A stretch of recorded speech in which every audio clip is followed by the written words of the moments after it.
Format நியூமராலஜிக்கும் விதிசார் நியூமராலஜிக்கும் என்ன வித்தியாசம்? Format நியூமராலஜின்றது அந்த தேதி, மாதம், வருஷம் அது மூணுத்தையும் கூட்டினா 4வது நம்பர். அதுதான் விதி எண். இந்த 4 நம்பரையும் திருப்பி கூட்டணும். தேதி, மாதம், வருஷம், விதி எண்ணுன்னு இருக்கும். இது 3 கூட்டினா 4வது நம்பர், அதுதான் விதி எண். அந்த நம்பரையும் கூட்டினா 5வது நம்பர் ஒன்று வரும். அதுதான் விதிசார் நியூமராலஜி. டிசைட் பண்ணுறதே ஃபைனலாக அதுதான். நாம் நினச்சிட்டு இருக்கிறோம் விதி எண் இருந்ததுனாக்கா இதுதான் உங்கள் விதி எண், இதுதான் நம்ம விதி எண், இப்படி தான் நம்ம வாழ்க்கையே இருக்கும் அப்படின்னு நினச்சதையும் தாண்டி கடைசியில் 5வது நம்பர் இருக்கும். எப்படி சிவனுக்கு நெற்றி கண்ணு 3வது கண்டோ, இந்த நியூமராலஜிக்கும் 5வது நம்பர் தான் வந்துட்டு விதிசார் நியூமராலஜி. ஃபைனல் அத்தாரிட்டியே ஒவ்வொருவருக்கும் அந்த நம்பரும் பேரலாக இன்ஃப்ளூயன்ஸ் பண்ணும். இது நேரடியாக வேலை செய்யும், அது மறைமுகமாக வேலை செய்யும், இன்டைரக்டாக வேலை செய்யும். இப்போ உலகளாவிய அளவில் நம்ம சந்திக்கிற பிரச்சனை வந்து ஹார்ட் அட்டாக். அதுக்கு விதிசார் நியூமராலஜியில் நீங்கள் சொல்யூஷன் கொடுப்பீங்களா? இல்லை பொதுவாக அந்த ஹார்ட் அட்டாக்குங்கிறது வந்து பார்த்திங்கனாக்கா தேதியில் வருமா விதி எண்ணில் வருமானா தேதியில் வராது, விதி எண்ணு தான் வேலை செய்யும். இந்த ஹார்ட் அட்டாக் வந்துட்டு விதியில் உள்ள எண் எதுவோ அதுதான் வேலை செய்யும். அது மட்டும்தான் வேலை செய்யுதுன்னு இல்லை, பேர்லேயும் இருந்தாலும் வேலை செய்யும். ஏன்னா பேருங்கிறது ஒவ்வொரு மனிதனுக்கும் அதுதான் வந்துட்டு அத்தாரிட்டி, அது உயிர் போன்றதுலாம் சொல்லியிருப்பேன். என்ன நம்பர் வரும் அப்படின்னாக்கா 6ஆம் நம்பர் இருந்தால் வரும். 6ஆம் நம்பரு விதியில் இருக்குது அப்படின்னாக்கா ஹார்ட் அட்டாக்கு 3 முறை வரும். பொதுவாக சொல்லுவாங்க சில பேருக்கு ஹார்ட் அட்டாக்கு 3 முறை வருதுங்க, சில பேருக்கு உடனே வந்துருச்சிங்க. இப்போ தாங்க வந்தது, ஃபஸ்ட் டைம் வந்து ஃபஸ்ட்டு அந்த ஒரே ஒரு டைம் வரும். அதுக்கு பேர் என்னன்னாக்கா ஹார்ட் அட்டாக்கு தான். அதுக்கு வந்து பேர் வந்து மேசிவ் அட்டாக். மொத்தத்தில் இந்த நம்பர்னுடைய ஃபேக்ட்டு அதான் ஃபேட்டு அது பண்ணுது. இதை தாண்டி பேர் அது மாதிரி இருந்தாலும் அதுக்கு வந்து லிமிட்டேஷனே இல்லை, எப்போனாலும் நடக்கும். இதில் வெறும் ஹார்ட் அட்டாக் மட்டும் இல்லை, சில பேருக்கு ஸ்ட்ரோக்காக கூட மாறும். விதிசார் நியூமராலஜி நமக்கு இண்டிகேஷன் கொடுக்குது, அது 5வது நம்பர் தான். இது 4வது நம்பரில் மேட்ரு முடிஞ்சிருது. 5வது நம்பர்லேயும் சில பேருக்கு 4வது நம்பர்லேயும் விதி எண் 7 இல்லாமல் விதிசார் நியூமராலஜி 5வது டிஜிட்டில் போயிட்டு 7 இருந்தாலும் அப்பயும் ஹார்ட் அட்டாக் வரும். அதான் அது மறைமுகமாக வரும். அப்படின்னா எப்போ வரும்னாக்கா அது தைரியமாக சொல்லலாம். முன்னாடி இதுமாரி 30 வயசில், 15 வயசில், 42 வயசு, 52லாம் கிடையாது. விதிசாரில் இருந்ததுனாக்கா 60, 67 அந்த வயசு தாண்டி 70 சில்லறையில் தான் விதிசார் நியூமராலஜி 7 இருந்தால் அப்போ தான் வரும்.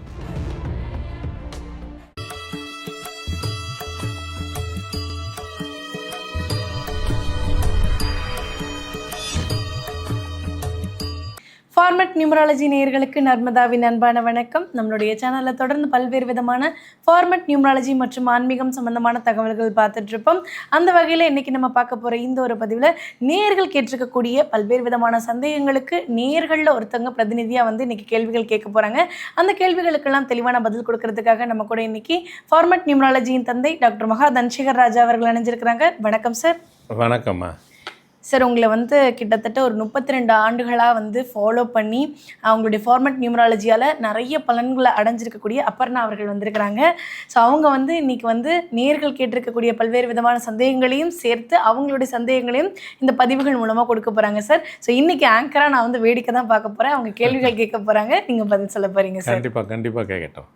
வணக்கம்மா. வணக்கம் சார். எனக்கு 2002 சாரை நல்லா தெரியும். அதன் மூலமாக ஃபார்மட் என்னுடைய ஃப்ரெண்ட்ஸ் சர்க்கிள்லேயும் நிறையா பேருக்கு சாரை இன்ட்ரடியூஸ் பண்ணி வச்சு அதன் மூலம் நிறைய பேர் பலனடைஞ்சிருக்கிறாங்க. என்னுடைய கேள்வி என்னென்னா, இப்போ உங்களோட ஆராய்ச்சி ஃபார்மட் நியூமராலஜிக்கு அப்புறம் அடுத்த கட்ட ஆராய்ச்சியாக விதிசார் நியூமராலஜின்னு சொல்லி கண்டுபிடிச்சிருக்கீங்க. ஃபார்மட் நியூமராலஜிக்கும் விதிசார் நியூமராலஜிக்கும் என்ன வித்தியாசம்? ஃபார்மட் நியூமராலஜின்றது அந்த தேதி, மாதம், வருஷம் அது மூணுத்தையும் கூட்டினா 4வது நம்பர், அதுதான் விதி எண். அப்போ ஃபார்மட் நியூமராலஜி 4 நம்பர் பார்க்கணும் அப்படிங்கிறது இன்றைக்கி உலகம் ஃபுல்லாக உங்களை போகிற எல்லாத்துக்கும் தெரியும். உங்களுக்கு எப்படி தெரியுமோ அது உலகம் ஃபுல்லாக எல்லோரும் மைண்டு எல்லாத்துக்கும் அந்த மாதிரி செட் ஆயிடுச்சு. இப்படி தான் இதான் ஃபார்மட் நியூமராலஜி, இப்படி தான் ஒவ்வொரு மனுஷனுடைய பார்க்கணுன்ட்டு.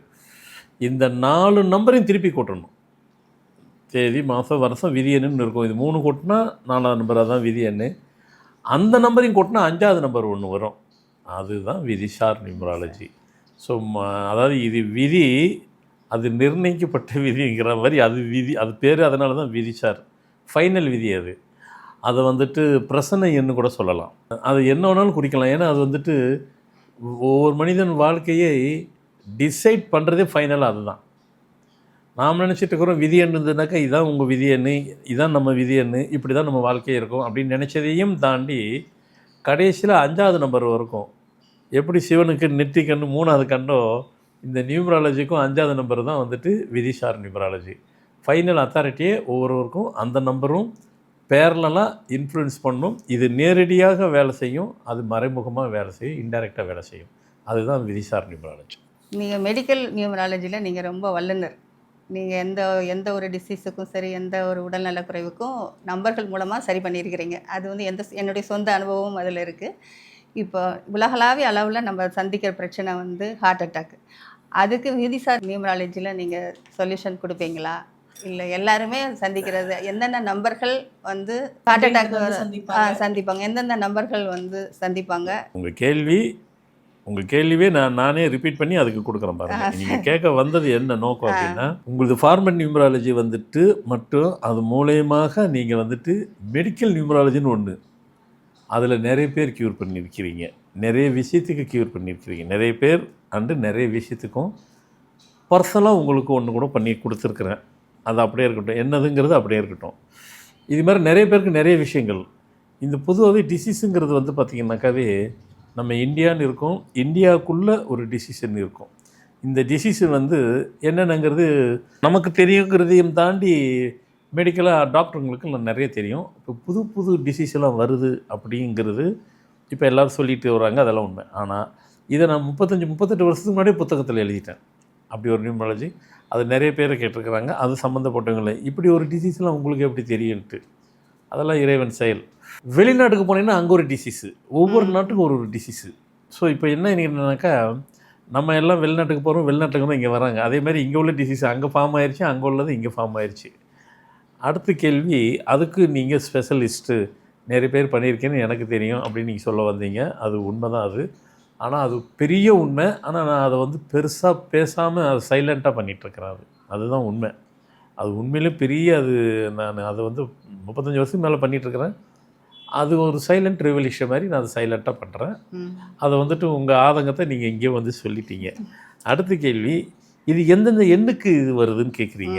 எந்த எண்கள் உள்ளவங்க இதில் அதிகமாக பாதிக்கப்படுவாங்க? எந்த எண்ணு உள்ளவங்களுக்கு பொதுவாக அந்த ஹார்ட் அட்டாக்குங்கிறது வந்து பார்த்திங்கனாக்கா தேதியில் வருமா விதி எண்ணில் வருமானா தேதியில் வராது, விதி எண்ணு தான் வேலை செய்யும். இப்போ உங்களுக்கு அது ஃபார்மெட்டில் வர்றது க்யூர் பண்ணிடுவீங்களா? விதிசார் நியூமராலஜி படி விதி எண் வேறு, விதிசார் நியூமராலஜி படி விதி எண் வேறு. அப்போ எந்த விதி எண்ணை வச்சு நீங்கள் அதை க்யூர் பண்ணுவீங்க? எதை வச்சு நீங்கள் க்யூர் பண்ணுவீங்க? ஃபஸ்ட் கிளாஸ் கேள்வி. ஏன்னா நீங்கள் நானே ஆராய்ச்சி பண்ணி நிறைய கொடுக்குறது, ஆராய்ச்சிக்குள்ளே ஆராய்ச்சி நீங்கள் பண்ணி நிறைய எடுத்து வந்துட்டு இருக்கிறீங்க. கற்றுத்தரதெல்லாம் வந்து டெய்லியும் வந்து ப்ராக்டிஸ் பண்ணுறவங்களுக்கு தானே சார் தெரியும். அது மாதிரி என்னென்ன நுணுக்கங்கள்லாம் சொல்லி கொடுத்துருக்கீங்க? இல்லை உண்மையிலே நான் சொல்கிறது வந்துட்டு ஒவ்வொரு நிகழ்வுல நான் சில இடத்துல சொல்லுவேன், ஹவுஸ் ஒய்ஃபாக இருக்கிறவங்க கூட உங்களுக்குள்ளே நீங்கள் யோசிக்கணும், செய்யணும், பேசணும். நீங்களே ஒரு வீட்டுக்குள்ளே சின்ன ஒரு அனலைசேஷன் பண்ணலாம், ஆராய்ச்சி பண்ணிக்கலாம். அப்படி பண்ணி ஒருத்தர் கிளம்பியே வந்துட்டாங்க அவங்க. அப்புறம் நாங்கிறவங்க நேராகவே பரப்பிட்டு வந்துட்டாங்க. ரொம்ப நாளாக கேட்குறாங்க வரணுன்ட்டு. நான் வந்துட்டு சரி அவங்கள ஏன் சிரமப்படுத்துவானே, இங்கேருந்து ரொம்ப தூரத்துலேருந்து வராங்க, ஏன் வரணும், வந்தே ஆகணுன்னாங்க. கரெக்டாக வாங்க, ஒன்றும் பிரச்சனை இல்லை, நல்லாவே பேசலாம். உங்கள் ஆதங்கத்தை நீங்கள் அங்கேயே கேட்டுக்குங்க. இல்லை நான் அங்கே தான் கேட்பேன்ட்டாங்க. நீங்கள் கேட்டால் சொல்லிடுவீங்க, நான் தெரிஞ்சுட்டு போய் என்ன பண்ணுறது, எனக்கு தெரியும்.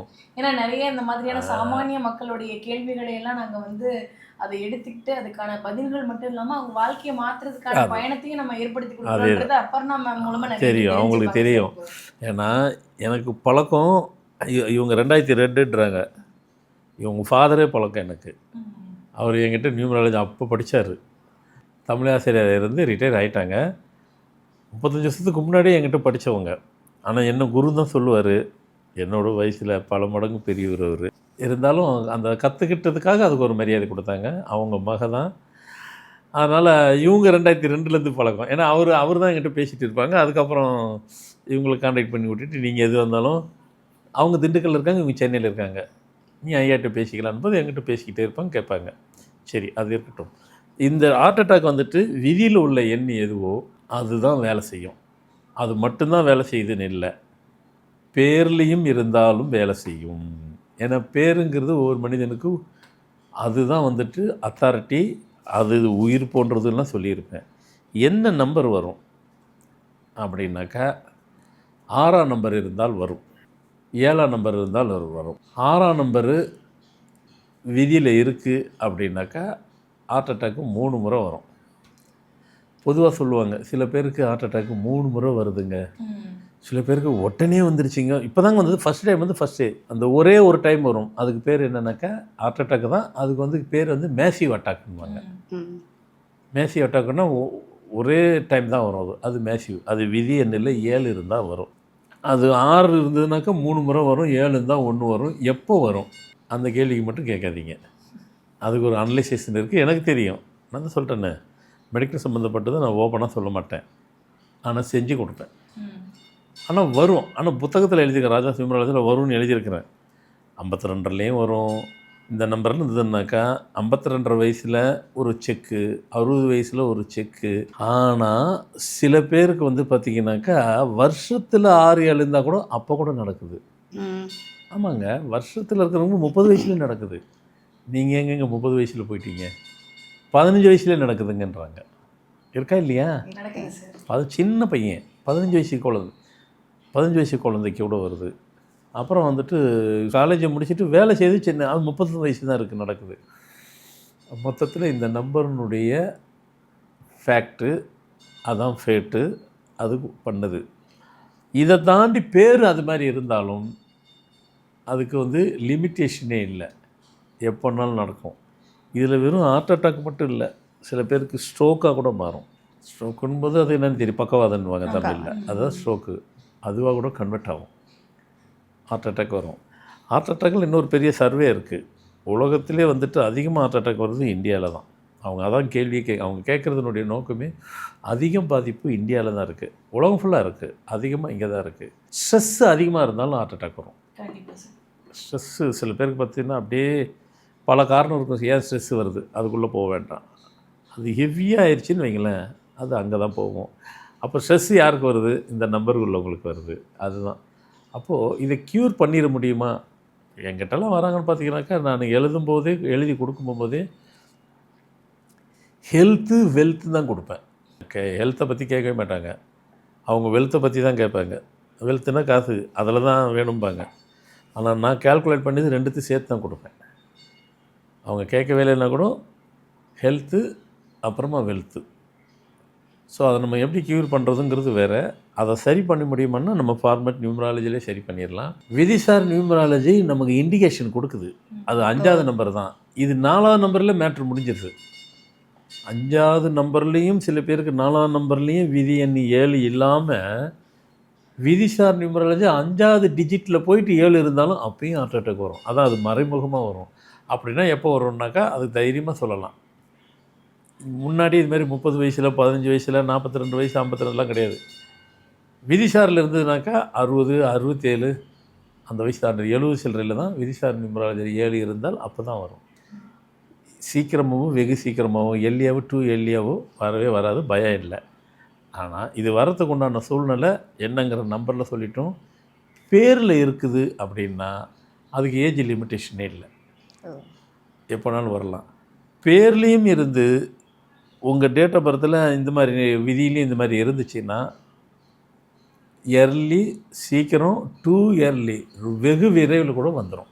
அதுக்கு வந்து அதனால தான் நான் சரியாக சொல்ல முடியாதுன்னு சொன்னது காரணம், அங்கேயும் இருந்து இங்கேயும் இருந்ததுனாக்கா அந்த ஏஜில் தான் வரும் கிடையாது, அதுக்கு முன்னாடியே உள்ளே வந்து பாஸ் ஆகிரும், கரண்ட் பாஸ் ஆகிற மாதிரி ஆயிரும். அதனால் அந்த பேர் வைக்கிறதெல்லாம் ரொம்ப கேர்ஃபுல்லாக வைக்கணும். அதெல்லாம் நம்ம சரி பண்ணிடலான்னு வச்சுக்கிறோங்க, கவலை இல்லை. நீங்கள் வேறு எதுவும் கேட்கணுமா? ஆமாம் சார், கேளுங்க. நீங்கள் ஃபார்மட் நியூமராலஜி தாண்டி நேமாலஜி ப்ரொனாலஜியும் இது பண்ணுறீங்க. கண்டிப்பாக. இப்போ அதில் வந்து என்னென்னா ஒரு சில பெயர்கள் வந்து முன்னாடி இருக்க, அதாவது ஒரு இதாக எக்ஸாம்பிளாக சொல்லணும்னா தங்கதுரை, அருள்துரை, செல்லதுரை, தம்பிதுரை, அதை மாதிரி பின்னாடி அந்த துரை வருது. அவங்க முன்னாடி ஒரு பேர் வச்சு பின்னாடி துரைன்னு வருது. சரி, அப்படி இல்லாமல் ஒரு சிலருக்கு அதான் ஒரு சிலருக்கு வந்து முன்னாடி வந்தது, துரை வந்து முன்னாடி வந்தது. துரைராஜ், துரை துரைசாமி, அரசு இந்த மாதிரி துரைசாமி அப்படி துரை வந்துருது. அரசன், ஆமா அந்த மாதிரி வந்துருது. இப்போ இப்ப தங்கமணின்றது மணி அப்படின்ற மாதிரி வெறும் மணி அதான் தங்கமணி, அவங்க அதான் சொல்ல செல்வமணி, வராங்க அவங்கள. அந்த மாதிரி அடுத்த பேர் வந்து இவங்க சொன்ன மாதிரி தங்கமணி, செல்வமணி, சிவமணி அப்படிலாம் இருக்குதாங்க. அது இல்லாமல் முன்னாடி மணியன், மணியன் செல்வம், மணி அரசு, மணிக்குமார் அந்த மாதிரி இந்த 2 பெயர்கள்லையுமே பின்னாடி வர்ற பெயர்கள் இருக்கும் பட்சத்தில் அவங்க கேரியரில் உச்சத்தில் இருக்காங்க. ஒரே கேரியர் தான், ஆனால் முன்னாடி இருக்கிறவங்க அவ்வளோ தூரம் சோபிக்கிறது இல்லை. இது ஏன் அந்த நேமாலஜியில் உங்களுடைய பதிவு என்ன? ஆமாம், அவங்க கூட கேட்கல, அவங்க சார்பில் நீங்கள் கேட்க. வெறும் தங்கன் மட்டும் பேர் வச்சு பாருங்களேன், அவங்க வாழ்க்கையில் தங்கமே பார்த்துருக்க மாட்டாங்க. சார். கண்ணாயிரன் பேர்னு சொல்லுவாங்க, கண்ணே இருக்காது. இல்லை கண் இருக்கும், சின்ன கண்ணாக இருக்கும். இப்போ நான் சொல்ல போகிறது எல்லாரும் ஆச்சரியப்பட போகிறீங்க. ஒரு அரசியல் தலைவர் பேர் நல்ல கண்ணு இருக்கார் இல்லையா, அவர் கண்ணு பார்த்தா இவ்வளோண்டு தான் இருக்கும், இப்படி தான் பார்ப்பார். இல்லை அவர் 100 வயசு கடந்துட்டார். சில இதுக்கெல்லாம் லாஜிக்கே பார்க்க முடியாது. நல்ல கண்ணு தானே, அப்போ இவ்வளோ பெரிய கண்ணு தானே இருக்கணும், சின்ன கண்ணாக இருக்கும். இதில் சில விஷயம் லாஜிக்கை உடைக்கும். கண்ணிலே சின்ன கண்ணாக இருந்து யானை இருக்குது, யானை எவ்வளோ பெரிய உருவம், அவ்வளோ பெரிய உருவத்துக்கு எவ்வளோ பெரிய கண்ணு இருக்கணும், இவ்வளோ பெரிய கண்ணு இருக்கணும், நான் இந்த 2 இதுவும் வச்சுட்டு வச்சுருக்கணும். ஆனால் இவ்வளோண்டு இருக்கும். கவனிச்சிருக்கீங்களா? யானை கண்ணு சின்ன கண்ணாக இருக்கும். மனிதனுக்கும் தேவையான அளவு கண் இருக்கிறதையும் தாண்டி சின்ன கண்ணாக யார் இருக்கோ அவங்க வாழ்க்கையில் மிகவும் அதிர்ஷ்டத்தை கொடுக்கக்கூடியது. இப்போ அதே மாதிரி நீங்கள் கேட்க வந்தது வந்துட்டு தங்க துரை அப்படி தான் கேட்குறீங்க. தங்கமணி, தங்கதுரை, செல்லதுரை. இந்த துரை பின்னாடி இருக்கிறவங்கெல்லாம் வந்துட்டு நல்லா லைஃப்பில் வந்து கெரியர்லையும் சரி, லைஃப்பில் வந்து ஃப்ளரிஷாக இருக்காங்க, ஃபஸ்ட் கிளாஸாக இருக்காங்க, சொஃபிஸ்கேட்டட் லைஃப் இருக்காங்க, உச்சத்தில் இருக்கிறாங்க. அதே வந்து துரை முன்னாடி வந்துருச்சுன்னா துரைமணி, துரைசெல்வம், துரைராஜி, துரைசாமி, அந்த துரம் முன்னாடி வந்தால் ஏன் வரமாட்டேங்குது? அதான் பின்னாடி வர வேண்டிய துரைங்கிற அந்த அதிர்ஷ்டகரமான ஒரு இது வந்துட்டு முன்னாடி வந்தால் கொடுக்க மாட்டேங்குது. இது லாஜிக் தான். நம்பரே வந்துட்டு சில நேரத்தில் அதுக்கு தான் நம்ம அந்த பேரில் நேமாலஜியில் அந்த சவுண்டு, அந்த ஒலி அது உள்ளுக்குள்ளே கனெக்ட் ஆகிறதில்ல. கனெக்ட் ஆகிற மாதிரி இருக்கணும். கனெக்ட் ஆகாமல் அந்த ஒலி உள்ளுக்குள்ளே வந்து ஸ்ப்ளிட் ஆகிடுச்சின்னாக்கா அது வந்துட்டு உங்களுக்கு வந்து அந்த ஒலி உடஞ்சிருச்சுனாக்காவே, அந்த சவுண்டு உடஞ்சிருச்சுனாவே அந்த பேரே உடஞ்சிரும். அந்த பேர் உடையதே என்னங்க நல்ல பேர் தானுங்க, தங்கமணி நல்லா இருக்க, செல்வமணி நல்லா இருக்க, இதில் எங்கே உடஞ்சது? அது உடஞ்சிச்சு நான் சொல்லலை. துரைசாமி அதுவும் நல்லா தானே இருக்கு, நாம் நல்லா இருக்குன்னு சொல்கிறோம், ஆனால் உள்ளுக்குள்ளே வைப்பு வந்துட்டு கனெக்ட் ஆகலை. அவங்க கேள்விக்கு அதுதான். 2வது வந்துட்டு துரைங்கிறது பின்னாடி தான் வரணும். ஏன்னா பின்னாடி தான் ஒரு துரை ஆகப்படுறாரு. முன்னாடியே துரை ஆகிட்டேனாக்கா ஆக வேண்டிய துரை வந்து ஆகாமலே போயிடுறாரு. அது லாஜிக்கு. அதனால பேரில் இவ்வளோ சமாச்சாரம். அதுதான் பொதுவாக வந்து சார் பேர் அப்படின்றப்போ வந்து பேருடைய கூட்டு எழுத்தோ இல்லை முதல் எழுத்தோ அதை தான் பிரதானமாக சொல்லுவோம். ஆனால் வைக்கக்கூடிய அந்த பேர், அது உச்சரிக்கக்கூடிய அந்த வார்த்தைகள், அது எல்லாமே கூட முக்கியமான அதெல்லாம் செய்யும். இதை தான் முதல்ல ஆராய்ச்சியெல்லாம் பண்ணது. அதுக்கு தான் முதல்ல எடுத்த உடனே தங்கம் அப்படின்னு ஒருத்தர் உங்கள் பேர் என்னம்மா? தங்கம். தங்கத்தை பார்த்ததே இல்லை லைஃப்பில். தங்கத்தை பார்த்துருப்பாங்க, அதை அனுபவிக்கல. அவங்க தங்கம் பார்க்காம இருப்பாங்களா? தங்கத்தை பார்த்தாங்க, அவங்க வாழ்க்கையில பார்க்கல. அர்த்தம் அதுதான். அவங்க வாழ்க்கையில் தங்கத்தை பயன்படுத்த முடியாத சூழல் இருக்கும். தங்கங்கிறது நல்ல விஷயம் தானேங்க, அது எப்படி அது வரல, அது லாஜிக்கு. சிலதை வந்து லாஜிக்கே கனெக்டே ஆகாது. அது சிலது லாஜிக். இப்போ சினிமான்னு இருக்குது, சினிமா என்ன லாஜிக்காக இருக்குது? லாஜிக் இல்லாதது தான் சினிமா. ஆனால் லாஜிக் இல்லாமல் எடுக்கணும். இப்போ நிஜ வாழ்க்கையில் ஒரு ஹஸ்பண்ட் ஒய்ஃப் வந்துட்டு சினிமாவில் பாட்டு பாட அது ஜாலியாக இருந்தானாக்கா பாட்டு பாடுவாங்க. நிஜத்தில் யாருன்னா பாடுவாங்களா? அதான் அது கிடையாது. அது இல்லைங்க. சினிமாவை பார்க்குறோம்ல, அதே மாதிரி நம்மளும் பாடிக்கலாம், இன்னும் பாட முடியுமா? ஓடாது அது. ஏன்னா சினிமா வந்து லாஜிக்கை உடைக்கிறது. ஆனால் அதே சினிமாவில் அந்த பேர் மட்டும் கேட்சியாக இருந்ததுனாக்கா அந்த படம் தான் ஓடும். நிறைய படம் ஓடி இருக்கும். அந்த படம் ஓடும்போது இவர் போய் படத்தை பார்த்துட்டு வருவாங்க. படத்தில் ஒன்றும் பெருசாக இல்லைங்க. இவர் சொல்லும்போது 100வது நாள் இவர் 10 வாட்டி பார்த்துருப்பார். சொன்னவர் 10 வாட்டி பார்த்துருப்பார். படம் 100 நாள் ஓடி இருக்குது. காரணம் அந்த படத்துக்கு டைட்டிலே சரியாக வைக்கல அப்படின்னாக்கா நிறைய படம் ஃபஸ்ட் கிளாஸ் படம் நல்ல கதைங்க, ஆனால் ஏன் ஓடலை அப்படின்னு நம்ம சொல்லியிருக்கிறோம். அது உண்மையும் நிறைய இருக்குது. டைட்டில் சரியாக வைக்கலன்னு அர்த்தம். முதல் மரியாதைன்னு சிவாஜி படம், ஃபஸ்ட் கிளாஸ் படம். முதல் மரியாதைன்னு வைக்கிறதுக்கு பதில் ஏதோ ஒரு பேரை வச்சுருக்குறாங்க. ராஜ மரியாதைன்னு பேரை வச்சுட்டாங்கன்னு வைங்களேன். அந்த கதையில் போய் ராஜ மரியாதைன்னு வச்சிங்களேன், அவர் அந்த வயசில் அந்த மாதிரி வேலை பண்ணதே தப்பு. இதில் வேறு ராஜ மரியாதை ஓடி இருக்காது படம். சரிதான். ஏன்னா அவருக்கு கொடுக்கப்பட்டது அந்த படத்தில் ஃபுல்லாக ராஜ மரியாதை தான் கொடுத்தாங்க. அதான் கதையினுடைய கனெக்டிவிட்டி, கதையினுடைய தீம், அதான் கதையினுடைய பெப்பு, அதான் கரு, அதுதான் கதையினுடைய நாட்டுன்னுவாங்க. அதுவும் அதே தான். ஆனால் அதே நீங்கள் வச்சிங்கன்னா கனெக்ட் ஆகலை பாருங்கள். ராஜ அப்படின்னு வச்சிங்கன்னாக்கா முதல் மரியாதை ராஜ மரியாதை வரல. அந்த கேள்விக்கு இந்த கேள்வி பதில் கனெக்ட் பண்ணி பாருங்கள், வராது. அதனால் எதுக்காக சொல்கிறேன்னா, சில பேர்லாம் வந்துட்டு லாஜிக்கை உடைக்கும், சிலது உடைக்காது, ரீசெல்லாம் தேட முடியாது. ஆனால் நீங்கள் கேட்குறது நியாயமான கேள்வி. நீங்கள் இதெல்லாம் அனலைஸ் பண்ணிகிட்டே வரீங்க, பார்க்குறீங்க. Thangamani first class, Chellamani first class, Selvadurai first class. இந்த மணி துறையும் வந்து பின்னாடி வந்தாக்க நல்லா தான் இருக்கிறாங்க. ஏன் அப்படின்னா இப்படி எடுத்துக்கலாம், வெறும் மணினே வச்சு பாருங்களேன், அதில் கூட யாரும் ஷைன் பண்ணதில்லை. வெறும் மணி, உங்கள் பேர் நாங்கள் மணி, அவ்வளோதான், வராது. ஏன்னா ஒரு பேர் வந்து நீங்கள் ஃபுல்ஃபில் பண்ணணும். செல்வ மணி ஃபுல்ஃபில் ஆகுது, மணி அப்படி நின்றுட்டீங்க, ஆஃப்லேயே நிற்கிது. அப்போ அவங்க லைஃப்பில் வந்துட்டு அதை பேர் வைக்கிற வழிமுறையை சொல்கிறேன். ஒரு பேர் வைக்கும்போது ஒரு ஃபுல்ஃபில்லாக இருக்கணும், ஒரு முழுமை பெற்றாக இருக்கணும். பேரில் நீங்கள் ஆஃப் வச்சிங்கன்னா லைஃப் ஆஃப் தான் இருக்கும், முழுமை பெற்ற லைஃப் இருக்காது. இந்த மாதிரி இதெல்லாம் இவ்வளோ சமாச்சாரம் இதுக்குள்ளே இருக்குது. வரலாறே இருக்குது. இன்னொரு கேள்வி இருக்குது சார். நம்பர்கள் வந்து இப்போ 1ஆம் நம்பர்லேருந்து 31ஆம் நம்பர் வரைக்கும் இருக்குது. அந்த நம்பர்களை அந்த ரெண்டு இலக்க எண்களை கூட்டும்போது அது ஒரே நம்பர், ஒரே இலக்கமாக தான் வரும். 29ஆம் எண் மட்டும் கூட்டுனா 2 இலக்க எண்ணாக வருது. அதுவும் 1ஆம் நம்பர் வந்து எதுக்கே பவர்ஃபுல் நம்பர்னு சொல்லியிருக்கிறீங்க நீங்கள். 2 1 வருது அதில். அப்படி இருக்கும்போது அந்த 29ஆம் நம்பரோட பவர் என்ன? அது ஆனால் அது 2ஆம் நம்பராக தான் அது செயல்படும் சொல்லி நியூமராலஜி படி 29ஆம் எண் வந்து 2ஆம் எண்ணாக தான் செயல்படும் அப்படின்னு சொல்லி நீங்கள் சொல்லியிருக்கிறீங்க. ஆனால் கூட்டு எண்ணாக வரும்போது இது வந்து ஒரு தனித்துவமான எண்ணுன்னு நான் நினைக்கிறேன். ஏன்னா 2 டிஜிட் அந்த ஒரு நம்பரில் தான் வருது. அதை பற்றி என்ன சொல்லுங்கள் சார். நீங்கள் சொல்கிறதே கொஞ்சம் நான் பிரீஃபாக சொல்கிறேன். சொல்லுங்கள். ஏன்னா இப்போ எனக்கு அது சம்மந்தப்பட்ட உள்ளவன் அப்படின்றதுனால எனக்கு ஈஸியாக புரியும், புரிஞ்சிருச்சு. இது பப்ளிக்காக அது புரியல, நான் அதை விளக்கம் பண்ணி சொல்கிறேன். இப்போ 1லேருந்து 1, 10, 19, 28 இதான் தேதி. 1ன்றது சிங்கிள் டிஜிட்டு. 10னாலும் அது 0ன்றாலும் 1 தான். 19ன்னு கூட்டி பாருங்கள், 1 9 10 திருப்பி அகைன் 1. 28 கூட்டி பாருங்கள், 2 8 10 திருப்பி 1. அதேமாதிரி 2ன்னு இருக்குது, 11 இருக்குது. 1 1ன்னு கூட்டினாக்கா திருப்பி 2, 20 திருப்பி 2, 3 எடுத்துங்க. 3 12 எடுத்தால் 2 1 3. இப்படி எல்லா நம்பரும் நீங்களே கூட்டிங்க. அப்புறம் நானே கூட்டிகிட்டு இருந்தால் நீங்களும் கூட்டணுங்க. கூட்டினா எல்லாம் சிங்கிள் டிஜிட்டில் தான் வருது. இல்லைங்க, இப்போ நான் 31 கூட்ட போகிறேன், கூட்டி பாருங்கள், 3 1 4 தான் வருது. 30 கூட்ட போகிறேன், கூட்டி பாருங்கள். அப்படின்னா நீங்கள் எந்த நம்பரை அந்த பிறந்த தேதியில் கூட்டினாலும் கூட்டு எண்ணே 1 தான் வரும், சிங்கிள் டிஜிட்டில் தான் வரும். எதை வேணாலும் போட்டு பாருங்கள், டக்கடக்கடான்னு எப்பயுமே போடுங்க, பார்த்துக்கிட்டே இருப்பீங்க, டக்கடன்னு போடுங்க. ஆமாம் கரெக்டாக சொல்லுங்கள். 16ஆம் தேதி 1 6 7, 25 2 5 7, 17 1 7 8.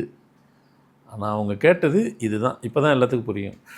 29ஆம் நம்பர் மட்டும் கூட்டி பாருங்கள், 2 9 11, 2 டிஜிட் வருது. இவ்வளோ தேதியில் இந்த ஒரு நம்பருக்கு மட்டும்தான் 2 டிஜிட் வருது. மீதெல்லாம் எதை கூட்டினாலும் சிங்கிள் டிஜிட்டில் வருது. இதை தான் அவங்க கேள்வி. அப்படின்னா இந்த டபுள் டிஜிட்டுக்கு வருதுக்கு இதுக்கு எதனா விசேஷ தன்மை இருக்கா அப்படின்னு கேட்டாக்கா, இருக்குது. யார் இல்லை சொன்னால், லீஃப் வருடம் வருது. பிப்ரவரி மாதம் 28 தேதி தான். லீஃப் வருஷம் 4 வருஷத்துக்கு ஒரு முறை வரும், அப்போ மட்டும் 29 வரும். அந்த மந்த்லி ரொட்டீனாக வர அதுலேயே வந்துட்டு 29க்கு ஸ்பெஷல் இருக்குது. சரி, அதுதான் எங்களுக்கு தெரியுமே, உங்கள் ஃபார்மெட்டில் என்ன சொல்ல போகிறீங்க அப்படின்னு கேட்பீங்க. அது உங்கள் மைண்ட் வாஷ் தான், அது உள்ளுக்குள்ளே பேசிப்பீங்க. அதுதான் எங்களுக்கு தெரியுமே. நீங்கள் உங்களுக்கு தெரியும், இந்த இது தெரியாது இல்லையா? அந்த கேள்வி இவங்க ஒரு குட்டி ஆராய்ச்சி பண்ணி வந்து கேட்டாங்க இல்லையா? யாருமே யோசிக்க பார்க்க முடியாத ஒரு கேள்வி. ஹவுஸ் ஒய்ஃபு அப்போல்லாம் கேட்பீங்களா அப்படின்னு நினச்சது போக, நாம் ப்ரோக்ராம் சொல்லும்போது இன்றைக்கி ஹவுஸ் ஒய்ஃபும் ஆராய்ச்சி பண்ணுறாங்க. நம்ம கொடுக்குற ப்ரோக்ராம்லாம் பண்ணி எடுத்துகிட்டு வந்து ப்ரூவ் பண்ணிட்டாங்க இல்லையா? இதில் என்ன அப்படின்னாக்கா, 29 கூட்டினா 2 9 11, அப்போது 2 டிஜிட் வருது, 1 1ன்னு வருது. இப்போ இதனுடைய ஸ்பெஷல் என்னன்னு கேட்க வராங்க. இது வந்ததுனால ஸ்பெஷலாக எதனா இருக்கா அப்படின்னாக்கா, தனித்தன்மை எதனா இருக்கா, இண்டிவிஜுவாலிட்டி எதனா இருக்கா? கண்டிப்பாக இருக்குது. லீஃப் வருடத்தை பற்றி சொல்லிட்டோம். அடுத்து கூட்டிங்கன்னா 11 1 1 2 இருக்குது. பொதுவாக ஒரு நம்பர் வந்து கூட்டினீங்கனாக்கா அந்த நம்பராக வேலை செய்யும், மாற்றி வேலை செய்யாது. இந்த 29 மட்டும் பலவாறு வேலை செய்யும். எப்படி வேலை செய்யுனாக்கா 29 2 9ன்னு இருக்கும். இந்த 2 9 வந்து நம்ம ஃபார்மெட்டில் 2 9 ஆப்போசிட் நம்பரு. அது இருக்கிறதுனால உடல் ரீதியாக தொந்தரவு கொடுக்கும். குறிப்பாக நரம்பு ரொம்பவும் தொந்தரவு கொடுக்கும். நான் ரெண்டுமே சொல்கிறேன், ப்ளஸ் மைனஸ் ரெண்டுத்தையும் சொல்கிறேன். நரம்பு தொந்தரவு கொடுக்கும், எலும்பு போன் தொந்தரவு கொடுக்கும். ஸோ 2 9 இருக்கும்போது நரம்புலாம் எங்கெங்கெல்லாம் போகுதுனாக்கா நரம்பு மெயின் எல்லா உடல் பகுதி எல்லா இடத்துலையும் போகும். அதிகமாக பாதிப்பு இந்த பக்கம் இருக்கும், முகப்பகுதியில் இந்த பக்கம் இருக்கும். அட்ஜாயின் ஆகுது எங்கே இருக்கோ, மூட்டு எங்கே ஆச்சாலும் அங்கெல்லாம் பெயின் இருக்கும். ஸோ அப்போ 2 9 தான் அந்த ப்ராப்ளம் இருக்கும். சரிங்க, அதை விடுங்க. வேறு இண்டிவிஜுவாலிட்டி அப்படின்னு பார்த்தாக்கா கூட்டினா 11ன்னு வருது. அதில் எதுவுமே அவங்க தனித்தன்மையாக தான் இருப்பாங்க. அவ்வளோ சீக்கிரம் யாரோட மிங்கில் ஆகிக்க மாட்டாங்க. ஸோ அவங்க எதை செஞ்சாலும் தனித்தன்மையோடு தான் இருக்கும், இண்டிவிஜுவாலிட்டி இருக்கும். அவங்க வந்துட்டு அவங்களே அவங்க ப்ரொடெக்ட் பண்ணிப்பாங்க. அதெல்லாம் ஒன்றும் தவறு இல்லை, நல்ல விஷயந்தான். அப்போது அந்த 1 வேலை செய்யும், அடிஷ்னல் 1 அந்த 1ஆம் நம்பருக்கு உண்டான செயல் அங்கே உள்ளே வந்துடும். அப்போது 1ஆம் நம்பர் வேலை செய்யுது, 2ஆம் நம்பர் வேலை செய்யுது, 9ஆம் நம்பரும் வேலை செய்யும். சைமல்டேனியஸாக ஒருத்தருக்கு 3 நம்பர் வேலை செய்யும். அப்படிலாம் யாருக்கு வேலை செய்யாது. இந்த 29ஆம் நம்பருக்கு மட்டும் 3 நம்பர் உள்ளே வேலை செய்யுது. 3 நம்பர் வேலை செய்யும்போது என்ன ஆகும், அதுக்குண்டான ப்ராசஸ்க்கு உண்டான லைஃபு கண்டிப்பாக சொஃபிஸ்கேட்டடாகவும் இருக்கும். அவங்க இண்டிவிஜுவலிட்டியும் வெளியே வரும், அவங்களுக்குள்ள திறமைகள் வெளியே வரும். ஸோ அவங்க எப்போவுமே அவங்கள நிலைநாட்டிக்கிட்டு இருப்பாங்க. அவங்கள மற்றவங்க ஈஸியாக அடையாளம் பண்ணுற அளவுக்கு உண்டான கெப்பாசிட்டி அந்த நம்பரில் இருக்குது. உங்களுக்கு இது சரியாக இருக்குதுங்களா? சரியான தகவலாக தான் சார் இருக்கு. சரியான தகவல் தான். ஏன்னா வந்து உங்களோட பதிவை பார்க்கக்கூடியவங்க அப்படின்றத தாண்டி வந்து உங்களுடைய ஒவ்வொரு பதிவுகளையும் வந்து படிக்க யூஸ் பண்ற ஒருத்தங்களா வந்து இங்க வந்திருக்காங்கன்னு நினைக்கிறேன் சார். கண்டிப்பாக இன்டர்வியூ எடுக்கிற எனக்கே வந்து இந்த மாதிரி எல்லாம் யோசிக்கிறதா உங்ககிட்ட வந்து படிச்சுட்டு இருக்காங்க அவங்க. அதான் இல்லை, நம்ம ப்ரோக்ராமே எல்லாம் படிக்கிறது தானே. ஆமாம், நம்ம கொடுக்குறதே என்ன சொல்கிறீங்க, ப்ரோக்ராமில் வந்து கொடுக்குற மெசேஜ் எல்லாம் நீங்கள் உங்களையே நீங்கள் ஆராய்ச்சி பண்ணுங்கள். ஏன்னா நமக்கு நம்ம வாழ்கிற வாழ்க்கையில் என்டர்டெயின்மெண்ட்டுக்கு நிறைய இருக்குங்க. ஆனால் லைஃப்பில் என்டர்டெயின்மெண்ட்டு தேவை. ஆனால் நம்ம வாழ்கிற வாழ்க்கைக்கு வாழ்க்கையோட கனெக்டிவிட்டியானது, கனெக்ஷன் உள்ள ஒரு கனெக்டிவிட்டியுள்ளது ஒன்று வேணும். அது மாதிரி எதனாக்கா விரல் விட்டு என்ற அளவுக்கு தான் இருக்கும். அதில் நம்மளது முதன்மையாக இருக்கும், அதில் ஒன்றும் டவுட்டு. அதை நம்ம அதில் சொல்கிறதுல ஒன்றும் இப்போ அப்படின்னு நான் கூட சொல்லலைங்க. உலகம் ஃபுல்லாக எல்லோரும் பார்த்துட்டு, உலகம் ஃபுல்லாக பார்த்துட்டு உண்மையிலே நீங்கள் வந்து எங்களுக்கெல்லாம் ஒரு மாஸ்டராக இருந்து, நல்ல ஒரு குருஜியாக இருந்து எங்களுக்கு வழி நடத்தி செல்கிறீங்க. ஒரு ப்ரோக்ராமாக பண்ணல, நாங்கள் உங்களை அப்படி தான் பார்க்குறோம் அப்படின்னு சொல்லிட்டு, அது எஸ்பெஷலி எல்லார் வீட்லேயும் அதிகப்படி லேடிஸு தான். ஏன்னா ஒரு சப்ஜெக்டை வெளியே கொண்டு போய் கணவர்கிட்ட போய் சேர்க்குறதெல்லாம் யாருன்னா பெண்கள் தான். ஒவ்வொரு வீட்டு பெண்கள் தான், குடும்பத் தலைவி உள்ளவங்க. அவங்க தான் அதை போயிட்டு பொறுமையாக ரொம்ப பேஷியன்ஸாக பார்ப்பாங்க. பார்த்துட்டு போய் கரெக்டாக ஹஸ்பண்ட்கிட்ட சொல்லி அதை எப்படி செய்யணுமோ அதை செஞ்சுக்கிட்டுருவாங்க. அதனால் அந்த ஆராய்ச்சியை இதில் என்னென்னா ஆராய்ச்சியும் பண்ண ஆரம்பிச்சிட்டாங்க. நம்ம ஏற்கனவே சொல்லிகிட்டே இருப்போம் அப்பப்போ, நீங்களே உங்களை பாருங்கன்ட்டு. அதை இன்றைக்கி வந்து இவங்க வந்து நம்ம இடத்துல வந்து ப்ரூவ் பண்ணிட்டு போயிட்டாங்க. என்னதுனாக்கா இதுவே பாருங்கள், ஆராய்ச்சி தானே. பேரெல்லாம் சொன்னாங்க, அதெல்லாம் கூட இருக்கட்டும். மற்ற கேள்வியெல்லாம் கூட ஒரு அவங்களுக்குள்ள ஒரு ஆதங்கமான கேள்வி. ஆனால் அந்த 29ஆம் நம்பர் பற்றி கேட்குறாங்கல்ல, அதுவே ஒரு சின்ன ஆராய்ச்சி தான். கண்டிப்பாக சார். என்ன சொல்கிறீங்க, அதுவே ஆராய்ச்சி தான். ஸோ ரொம்ப நீங்கள் நம்ம நிகழ்ச்சிக்கு வந்து, நம்ம இடத்துக்கு வந்து, நம்ம ஃபார்மட் நியூமராலஜி நிகழ்ச்சியில் கலந்துக்கிட்டு இப்படி ஒரு ஆர்வத்தோடு வந்துட்டு எல்லார் சார்பில் எல்லாரும் கேட்க முடியாது, அவங்கவுங்க வீட்டில் தான் இருக்க முடியும். அவங்க சார்பில் நீங்களும் கேட்டுட்டு அதுக்கு முன்னாடி பதில் பெற்றிருப்பீங்கன்னு நினைக்கிறேன். ஆமாம் சார். இல்லை வேறு கேள்விகளோட திரும்ப வந்து சந்திக்கிறேன் சார். திரும்பி வந்து சந்திச்சு கேளுங்க, கண்டிப்பாக கேளுங்க. நீங்களும் கேட்கலாம், உங்களை மாதிரி மற்றவங்க கூட வரலாம். நீங்கள் வரலாம், எல்லோரும் கேட்கலாம். எல்லாத்துக்கும் உண்டான கேள்விக்கு உண்டான பதில் என்ன ஆரம்பித்து வச்சது நீங்களாக இருக்கலாம். முதன்மை பெற்றவர அடிக்கலாம். நான் தான் சொல்லிட்டேன்ல, இந்த நம்பருக்கு எல்லா தன்மையும் உண்டு. ஸோ முதன்மையாளாக நீங்களாகவே இருக்கலாம். மிக்க மகிழ்ச்சி நீங்கள் வந்து கலந்ததுக்கு. என்னோட கேள்விகளுக்கு நல்ல பதில் சொன்ன கிடைச்சிங்க. ரொம்ப சந்தோஷம். வணக்கம்.